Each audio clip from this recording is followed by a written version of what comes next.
Assalamualaikum warahmatullahi wabarakatuh. Perkenalkan, kami dari kelompok 3 akan mempresentasikan tentang analisis balance scorecard pada perusahaan Sari Roti.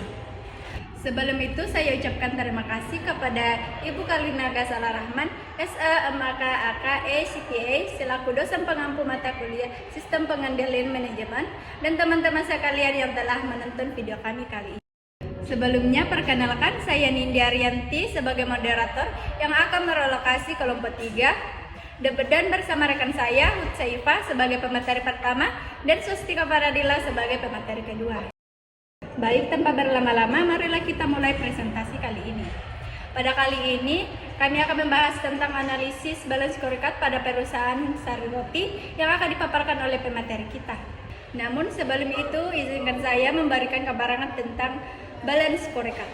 Balance scorecard adalah metode pengukuran hasil kerja yang digunakan perusahaan untuk meningkatkan kinerja eksekutif sehingga perusahaan akan lebih tahu sejauh mana pergerakan dan perkembangan yang telah dicapai. Balance scorecard juga adalah alat manajemen strategi yang digunakan untuk mengukur dan mengelola kinerja organisasi dengan cara menggabungkan indikator keuangan dan non-keuangan. Baik, mungkin itulah sedikit pengantar materi yang saya bawakan. Selanjutnya akan dilanjutkan oleh pemateri pertama, yaitu Hutsaifa. Adapun profil perusahaan dari PT Nippon Indosari Korpindo Tbk. PT Nippon Indosari Korpindo Tbk adalah suatu perusahaan roti terbesar di Indonesia dengan dagang merek Sari Roti. Saat ini, Nippon Indosari Korpindo mengoperasikan 14 pabrik dengan 13 pabrik beralokasi strategis di negara Indonesia dan 1 pabrik di negara Filipina. Nippon Indosari Korpindo berkomitmen untuk menerapkan standar ISO Sistem Manajemen Mutu. Perusahaan ini merupakan anak perusahaan dari Salim Group. Selanjutnya itu sejarah dari perusahaan tersebut, di mana didirikan pada tahun 1995 oleh Wendy Sui Cheng Yap. Perseroan ini berdiri di Cikarang, Jawa Barat, dan kemudian pada tahun selanjutnya beroperasi secara komersial dengan memperkenalkan Sari Roti kepada keluarga Indonesia.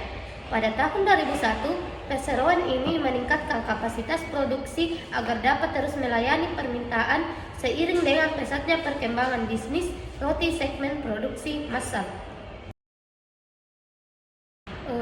Selanjutnya ada pun jenis-jenis produk Sari Roti, di mana yang pertama itu white bread, bisa dilihat pada gambar di samping, dan yang kedua sweet bread, dan yang ketiga itu cake. Itulah tadi pemaparan materi yang dibawakan oleh Hutsaifa. Selanjutnya akan dipaparkan oleh pemateri kedua, yaitu Swastika Paradila.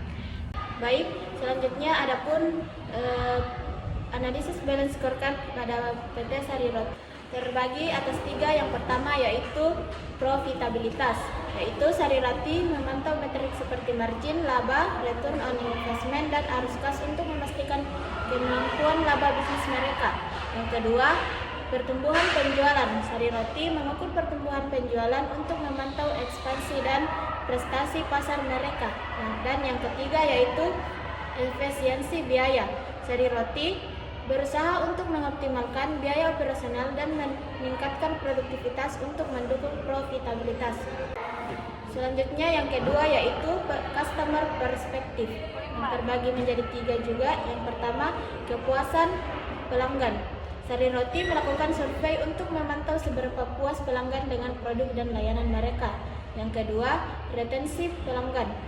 Sari Roti berusaha untuk mempertahankan pelanggan yang dengan menawarkan produk dan layanan sesuai dengan kebutuhan mereka. Yang ketiga yaitu akuisisi pelanggan baru. Sari Roti juga fokus pada menarik pelanggan baru melalui strategi pemasaran yang efektif. Yang ketiga yaitu internal proses, terbagi menjadi 3. Yang pertama yaitu inovasi produk. Sari Roti terus mengembangkan produk baru untuk memenuhi permintaan yang berubah. Yang kedua, operasional yang efisiensi. Sari Roti mengoptimalkan proses produksi, logistik, dan pengiriman untuk meningkatkan efisiensi dan produktivitas. Yang ketiga yaitu layanan pelanggan yang unggul. Sari Roti memprioritaskan pengalaman pelanggan yang positif melalui layanan yang cepat dan responsif. Selanjutnya yaitu learn and grow.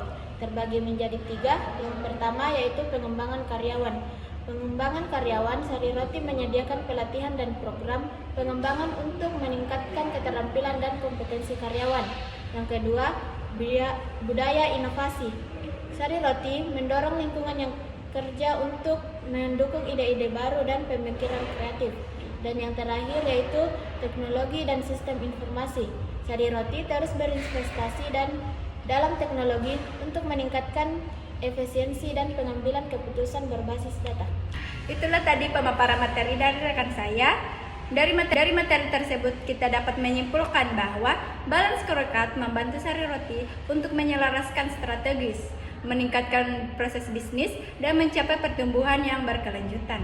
Dengan memantau keempat perspektif finansial, pelanggan, proses bisnis internal, serta pembelajaran dan pertumbuhan, Sari Roti dapat membuat keputusan yang tepat dan terus memperkuat posisi mereka di pasar roti Indonesia. Baik teman-teman, itulah tadi pemaparan materi dari kelompok kami. Siang-siang makan nasi bersama orang terkasih. Cukup sekian dan terima kasih.